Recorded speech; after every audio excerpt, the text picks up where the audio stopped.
Assalamualaikum warahmatullahi wabarakatuh. Pemirsa Media Timur Official dimanapun Anda berada, semoga tetap dalam kondisi yang sehat dan juga semangat di tengah pandemi ini. Nah, rahasia sukses itu sudah ada di kamus kita dan juga atas izinnya. Selanjutnya, bagaimana kita merealisasikan dan membangun jaringan lewat interaksi. Nah, pemirsa, demi tugas dan tanggung jawab, pemerintah daerah Kabupaten Bone melalui Dinas Koperasi dan UMKM Kabupaten Bone di babak ini mengamanahkan Ibu Insinyur Wahida MC dalam pengembangan dan masa depan rakyat, khususnya di bidang koperasi dan UMKM. Siapakah dan bagaimana beliau dari sudut pandang diri pribadi serta posisinya sebagai aparatur sipil negara? Apa dan bagaimana rencana program kerja Dinas Koperasi dan UMKM Kabupaten Bone? Apa harapan beliau dalam menahkodai Dinas Koperasi dan UMKM? Mari simak bersama perbincangan hangat saya dengan beliau lewat TTM Tanya-Tanya Mersya berikut ini. Assalamualaikum warahmatullahi wabarakatuh. Selamat pagi dan apa kabar Ibu? Waalaikumsalam warahmatullahi wabarakatuh. Alhamdulillah kabar baik ya Dek. Alhamdulillah, saya senang sekali bisa bertemu dengan Ibu kembali dalam kondisi yang sehat dan tetap cantik. Terima kasih. Ya, tentu tidak mudah ya menjadi seperti Ibu.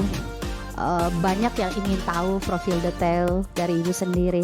Kalau kita bisa santai bincang-bincang tentang profil Ibu, boleh tahu Ibu asli mana dan sebagai anak keberapa, dari berapa bersaudara, Ibu bapaknya? Saya kalau ditanya soal asli, saya Bugis asli Dek. Saya Tulen asli Bugis.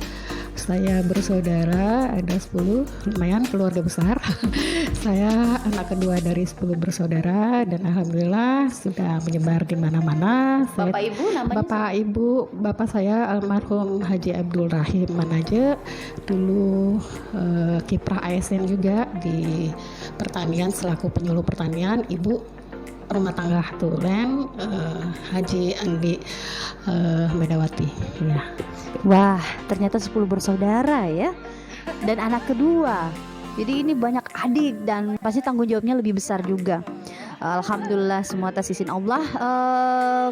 Saya kan sering lihat Ibu penampilnya juga asik nih, manis nih, keren-keren. Kalau boleh tahu warna favoritnya Ibu ya? Ya, sebenarnya semua warna suka, ya, tapi dominan ya mungkin karena kalau saya ASN ya, jadi lebih banyak ke arah coklat. Iya. Coklat. Baik. Kalau saya tidak salah, untuk coklat itu dalam psikologi kepribadian ya, dari segi warna itu orangnya stabil, pokoknya bisa menempatkan posisinya ya, dengan kondisi apapun itu. Ibu sejak kapan sih berkiprah di dunia ASN? Terus bisa diceritakan sedikit perjalanan karirnya sampai sekarang ini? Ya, saya kiprah di dunia ASN itu saya terangkat pada tahun 94. Kebetulan saya mengikuti tes di Kementerian Dalam Negeri di Jakarta dan penempatannya jauh di provinsi Irian, Papua sana di Sorong. Saya dan alhamdulillah ditempatkan di Bapeda Sorong. Nah, saya mengabdi di sana sekitar dari tahun lulusnya 94, kemudian saya ke sana 95 sampai dengan tahun 99. Nah, pada saat itu ada gejolak Papua Merdeka, saya kembali mengabdikan diri ke Bone. Nah, ditempatkan di 99 itu saya ditempatkan di Bapeda Bone sampai tahun 2004 kalau tidak salah. Itu pada saat itu saya S2. Setelah S2 kemudian 2004 sampai 2000 berapa ya, 2006 kalau tidak salah, 2007 lah, itu saya pindah lagi mutasi lagi ke pertanian. Setelah masih itu masih di Bone ya, 2007 kembali ke mutasi lagi ke perikanan, tapi sudah naik eselon ya, eselon 3 di perikanan sampai 2008 kemudian pindah lagi selaku sekretaris ke Dinas PU. Kemudian 2008 2010 balik lagi ke perikanan. Ya, sekretaris dengan jabatan yang sama. Nah, 2010 ke 2012 kembali lagi ke PU. Itu saya bolak-balik perikanan PU. Nah, alhamdulillah 2013 dikasih amanah untuk jadi Kadis Perikanan, Kelautan Perikanan 2013 sampai kemarin 2021. Wow, cukup lama di Dinas Kelautan dan Perikanan Ibu ya? 8 tahun mengabdi selaku, kurang lebih 8 tahun mengabdi selaku kepala dinas, kemudian sekretaris itu 3 tahun lebih lah. Nah, ini kalau di koperasi saya baru 15 Januari, berarti baru 2 bulan efektifnya ya. Baru 2 bulan lah, dengan 2 bulan lebih sampai sekarang ini. Wow, luar biasa.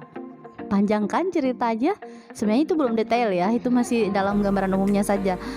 Luar biasa, seorang wanita yang bisa melalang buana di dunia ASN, dunia jabatan, dan tidak semua orang bisa seperti itu ya Ibu ya. Bukan dalam hal jabatan juga sih, tanggung jawabnya itu loh. Nah, saya jadi penasaran ini apa sebenarnya yang menjadi prinsip Ibu dalam hidup ini sehingga bisa tetap menjadi wanita yang tangguh ya, dalam utamanya berbakti kepada negara. Ya, dilihat dari sisi perjalanan kan, dari keluarga saya anak kedua, ya berarti harus memang tanggung jawab penuh, kemudian pengabdian kepada negara. Prinsip saya sih ibaratnya gini ya, syukuri apa yang Tuhan berikan, Allah berikan kepada kita, dan di dalam menjalankan kehidupan sehari-hari itu selaku pimpinan ya, karena saya diamanahkan, setidaknya kita memiliki 3 kecerdasan. Pertama, intelektual kita, kemudian bagaimana emosional kita, kemudian bagaimana spiritual kita, hubungan kita dengan Allah, ya itu. Luar biasa, hanya 3 poin. Tapi kalau kita bisa mengatur itu dengan baik, insya Allah itu akan berkolaborasi dan akan mendukung hidup kita. Syukur, spiritual, dan juga intelektual. Ya, oh ya seperti itu ya. Baik, nah selanjutnya Ibu, kalau jadi Superman, jadi Batman, Wonder Woman ya, itu pasti ada tantangannya juga. Nah, jadi seorang ibu itu atau menjadi kepala dinas itu ada nggak tantangannya juga ini, atau apa nih kendala-kendalanya? Ya, tantangan kita pasti banyak karena banyak karakter yang kita hadapi di dalam kita bersaudara saja kan, karakter mereka beda-beda. Jadi seorang perempuan kan, artinya saya perempuannya, jadi harus memahami karakter itu. Jadi kita bisa menempatkan posisi kita pada saat kita jadi pimpinan di hadapan mereka, kapan kita bisa jadi teman dengan mereka, kemudian kapan bisa menjadi sebagai orang tua sebagai kepada mereka semua terhadap staff. Jadi tantangannya ini masalah karakter dari anggota ya Ibu. Karakter dari anggota internal maupun di luar kita, maksudnya eksternal stakeholder kita. Ya kan, kalau misalkan di koperasi itu ya anggota koperasinya maupun pelaku UKM itu sendiri, UMKM itu sendiri, karakternya seperti apa itu. Wow, luar biasa. Manajemen intelektual dan juga manajemen hati ini ya pemirsa. Luar biasa. Saya mau berguru deh sama beliau ini. Kan perempuan itu kan identik dengan baper ya. Kata anak muda ya Ibu ya, bawa perasaan terbawa perasaan. Nah Ibu seperti ini pastinya bisa profesional di depan para bawahannya. Nah saya karena waktu tidak begitu banyak Ibu, jadi kita langsung saja ke rencana program kerja ke depannya, dan apakah juga sudah ada program kerja yang sudah atau sedang terrealisasi. Silakan Ibu. Terkait dengan program kerja, ini kan dari nomenklatur dinas itu koperasi dan UKM. Tentunya kita berharap bagaimana koperasi bisa berkembang ke depannya, kemudian UMKM juga. Nah, kalau di tahun ini kan baru awal tahun Dek, jadi sementara kita merintis, ya langkah awal karena saya baru, saya updating data dulu. Ibaratnya saya updating data dulu, berapa kita punya koperasi yang harus kita bina, kemudian berapa kita UKM yang harus kita kembangkan juga. Kalau dari sisi koperasi, saya lihat data di sini itu cukup banyak Dek, 510 koperasi. Ada 510, tapi yang aktif itu hanya 177.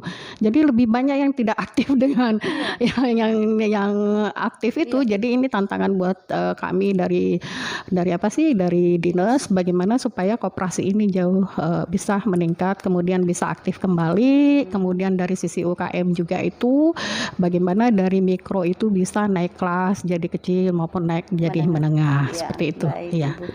Iya, berarti yang koperasi yang sudah mungkin tidak aktif dari sumber daya manusia juga ini perlu dia diantisipasi. Semua kita banyak hal yang harus kita lakukan ya, terutama membangkitkan kembali ini koperasi sebagai semangat mereka sebagai soko guru perekonomian bangsa, itu yang harus kita inikan. Iya, ditunggu ya Ibu ya.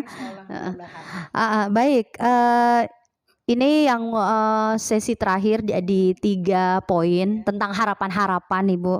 Yang pertama itu harapan Ibu sebagai pimpinan terhadap partner kerja di kantor, kemudian harapan dan kiat-kiat yang baik diterapkan saat ini oleh masyarakat terutama pelaku UMKM, dan terakhir harapan kepada pemerintah Kabupaten Bone. Kita satu-satu dulu Ibu. Ini yang pertama ini harapannya Ibu sebagai pimpinan terhadap partner kerja di kantor. Ya, selaku pimpinan tentunya kita berharap ada peningkatan kinerja buat mereka semua staf. Jadi tadi ya perempuan ya biasanya baper tapi jangan kita tangguh gitu ya. Jadi harus kalau saya boleh ya mungkin saya menerapkan seperti apa yang saya lakukan kemarin di sebelumnya di perikanan itu. Saya aktif tiap bulan itu kita melakukan rapat staf. Rapat staf itu kita lihat mengevaluasi, artinya kita menanyakan program kerjanya sampai sejauh mana. Nah, kita PNS, ASN ini kan ada perjanjian kinerja yang harus kita capai. Jadi itu yang selalu saya ayo kita komunikasi, kemudian koordinasi, kerjasama yang baik di antara sesama ASN, kemudian keterbukaan. Kalau ada persoalan jangan dipendam, tapi kita buka supaya kita bisa cari mana solusi yang terbaik untuk kita ambil, yaitu. Iya, baik. Luar biasa, insya Allah bisa bekerja sama dengan lebih baik lagi. Dan harapan atau kiat-kiat yang sebenarnya baik untuk diterapkan saat ini oleh masyarakat terutama pelaku UMKM. Mungkin basicnya Ibu dari Dinas Kelautan dan Perikanan, tapi ya mungkin secara gambaran umum ya sebagai masyarakat awam, misalnya seandainya Ibu ada di posisi mereka begitu, apa yang harus mereka lakukan Ibu? Kalau basic sebenarnya saya bukan orang ekonom, artinya saya harus belajar banyak di sini karena kita di dalam tupoksi itu kan lebih banyak bagaimana mengembangkan kewirausahaannya baik untuk koperasinya maupun dari sisi UKM itu sendiri. Kalau basic sih enggak, karena saya ya enggak mengarah ke situ. Nah, kalau harapan untuk UMKM ini tentunya yang paling utama yang kita harapkan itu tadi bagaimana apa yang menjadi aturan pemerintah itu mereka harus patuhi.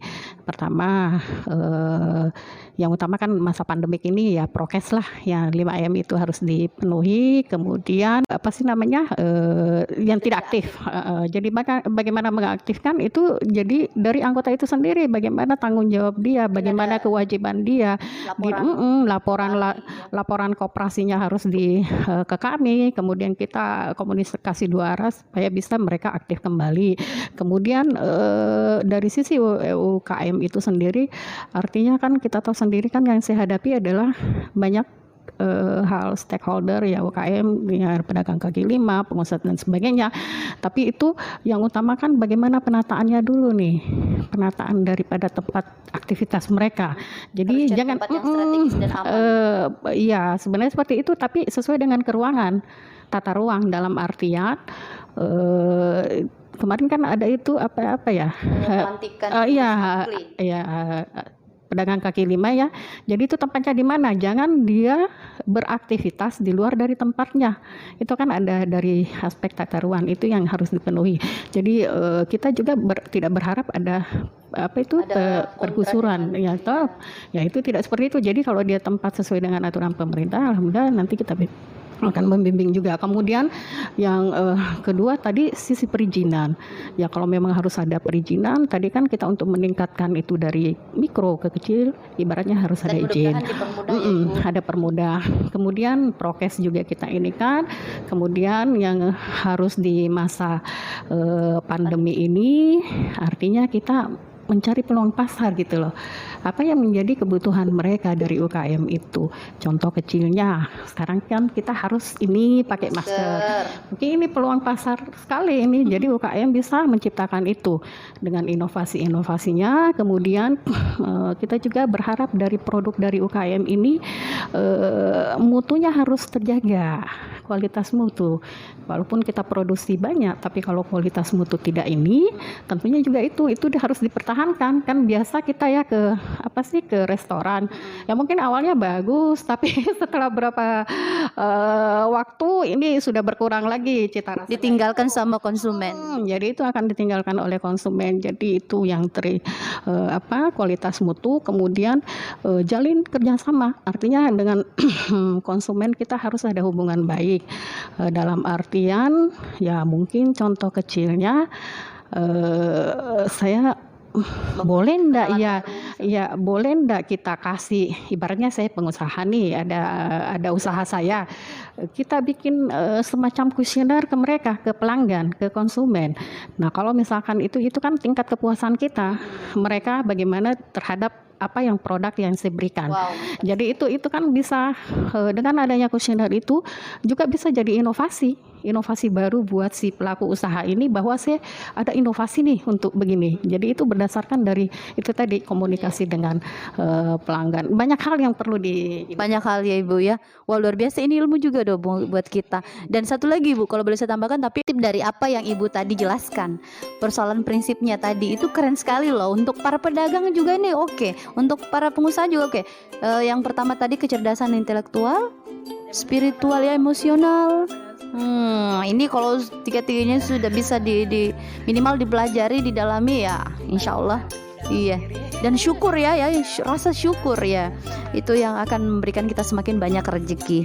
Artinya begini deh, saya melihat dari sisi ini ya, yang pertama saya hadapi adalah ASN, artinya staf sendiri. Kamu tuh harus berhasil, dalam artian jangan melihat sesuatu itu besar dulu, anggaran besar atau bagaimana. Biar kecil tapi ada hasil yang kelihatan, daripada kita mengharap sesuatu yang besar tapi tidak ada hasil. Jadi itu yang di situ yang harus kita tanamkan dalam diri. Jadi, atau mungkin berbanding terbalik, modalnya besar tapi hasilnya kok kecil ya, justru rugi. Sesuatu yang walaupun kecil tapi ada yang masyarakat bisa menilai bahwa oh ini berhasil gitu loh. Baik. Itu seperti itu. Wah, Masya Allah. Yang terakhir nih Ibu ya, saya tahu bahwa ini kan kita di lingkup pemerintah, tapi tentu saja harus ada koordinasi khusus nih. Harapan kepada pemerintah Kabupaten Bone ini. Harapan kepada pemerintah ya, artinya kan saya dari sisi dua aspek nih yang saya stakeholder saya, koperasi, kemudian ada UMKM. Tentunya kita berharap bagaimana koperasi maupun UKM ini bisa lebih mandiri dan bisa lebih tangguh di dalam perkembangan di dalam mencapai nanti sebagai sokok perekonomian bangsa, sokok guru perekonomian bangsa, dan ya didukung dengan itu, dengan tadi untuk mencapai visi beliau ya, membesar masyarakat Bone yang mandiri, sejahtera dan berdaya saing. Ya itu tadi apa yang jadi tadi harapan saya terhadap UMKM itu begitu ya. Jadi artinya begini, saya tidak berdiri sendiri. Artinya kalau kita mau capai seperti itu, apa yang menjadi visi beliau, kemudian bagaimana koperasi itu bisa mandiri, tangguh dengan UKM, artinya pekerjaan saya bukan sendiri, saya butuh dukungan dari luar, stakeholder dari luar, ya mungkin dinas-dinas yang terkait, misalnya perdagangan, perindustrian, maupun dari sisi produksi UKM itu baik dari saya berbicara masalah perikanan ya, karena saya dulu di perikanan, UKM dari sektor perikanan, jadi bagaimana bisa produksi dia meningkat. Saya ambil contoh ya, saya di perikanan misalkan ada produk usaha UKM itu misalnya rumput laut. Nah bagaimana meningkatkan produksi rumput laut itu?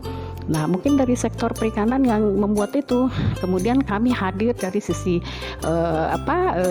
koperasi UKM yang mungkin produk itu bisa dimasukkan ke koperasi Berarti bisa disinergitas dengan SKPD lain juga. dengan semua SKPD Masyarakat. masyarakat, dan itu juga kami berharap perbankan juga ikut. Saja ya. Iya, jadi luar biasa perbincangan hangat kita. Jadi mungkin cuma sebentar, tetapi mudah-mudahan insya Allah akan bernilai besar buat kita semua ya. Terima kasih Ibu atas uraian kisah, informasi, sekaligus ini sebagai ilmu serta inspirasi bagi semua. Sehat selalu dan tetap menjadi wanita yang tangguh. Amin ya. Iya. Pemirsa, dengarkan titik hujan di tengah malam gelap gulita, agar kita dapat belajar bahwa malam tak selamanya menjadi akhir cerita. Rasakan dan nikmati, serta bergurulah pada kenyataan. Tinggalkan masa lalu yang dangkal. Sukses itu tidak selalu tentang dari mana kita berada, tetapi bagaimana kita berada. Terima kasih banyak atas perhatian Anda. Mohon maaf atas segala kekurangan.